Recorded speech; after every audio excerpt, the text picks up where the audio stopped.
What's going on, y'all? Manifest Mitchell here today with a video about some things to consider when you're looking at buying something new or used. If you haven't already, hit the subscribe button, give me a like, and let me know what you think in the comments below. Let's jump right in though. A rule of thumb that I use when I'm deciding whether I should buy something new or used is if you know a lot about this item, if you have a good working knowledge about this item, and you know what you're looking at and you can get a good deal, I would go ahead and buy used. However, if you're not sure what you're looking at, maybe you haven't bought this item before or you're a little unfamiliar with some of the specs and things about this item, do some research, maybe find somebody who has a good working knowledge about this item. Definitely take your time and then buy the item new.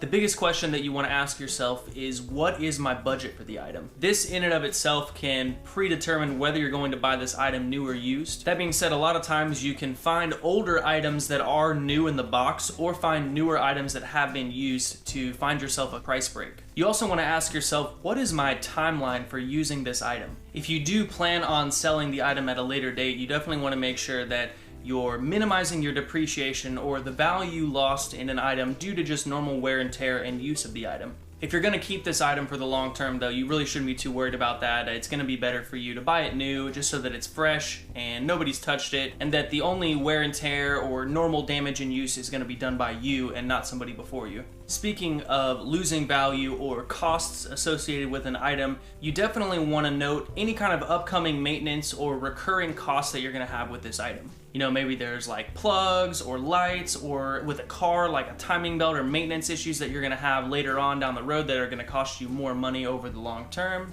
Or even with like printers where you have to buy ink that oftentimes is more expensive than the printer to use the item long term. Of course, if you're buying used, you definitely want to check out any kind of hidden damage that might have been done by the previous owner, which could make the depreciation of the item even faster. Something that I mentioned in the beginning of this video, definitely an important question to ask yourself is going to be, how much initial knowledge do I have about this item? Am I familiar with all of the necessary pieces or parts or things that you have to make this item work properly? If I am buying used, do I know what to look out for any kind of like hidden damages or things that might be wrong with the item up front? And if you don't have a lot of knowledge about the item, who do you know or what resources do you have to learn about the item and how the use of the item might affect its value or depreciation long term?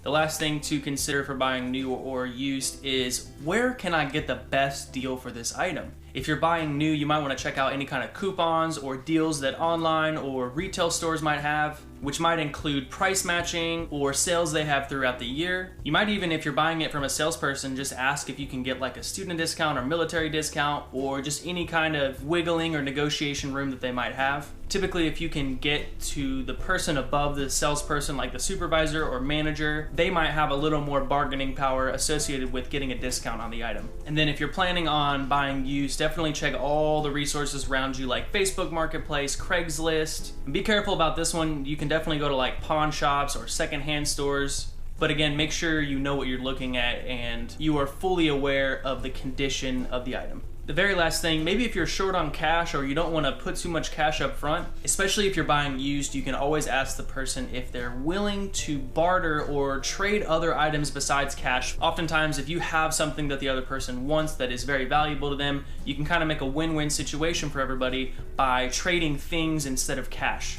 Thanks so much for watching, y'all. Let me know what you think in the comments below. Maybe you got a good deal somewhere, or you were able to negotiate a good price, or just your experience with buying new versus used. All right, thanks so much for watching. I will see y'all on the next video.